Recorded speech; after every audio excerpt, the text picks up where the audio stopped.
నేను డబ్బులేనన్నా. ఎంత? 1000 రూపాయలు. 1000 ఎందుకా? పరీక్ష ఫీజు కట్టాలి. ఇట్టే చెప్పినా మా నాయనకు కూడా నేను అట్ట చెప్పే నా మట్టు కూడా చెట్టు అయ్యింది.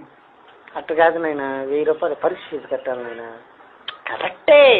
మొన్న కదా ఇది 1000 రూపాయలు తీసుకుపోయి వెళ్ళొద్దన్నావు, 2000 తీసుకుపోయి ఇంగ్లీష్ అన్నావు, 3000 తీసుకుపోయి హిందీ అన్నావు, 4000 తీసుకుపోయి అరం అన్నావు. నా మట్టు నేర్చుకున్నావు చివరికా? తెలుగు కూడా రాకపోయి నీకా? కాదు నాయన, అందరూ నేర్చుకుంటారు. అందరూ నేర్చుకున్నారు, నువ్వు ఖర్చు పెడుతున్నావు, నువ్వేమి నేర్చుకోవట్లే. అది కాదు నా బాధ. ఇంకా నేర్చుకుంటాను నాయన. అంటే అప్పుడు దాకా ఎర్రదింగేడు. లేదు నాయన. ఇంకేం చేసావో? ఇంకెవరికి ఇచ్చావో? నేను ఎవరు, నాకు ఫ్రెండ్స్ కూడా లేరు.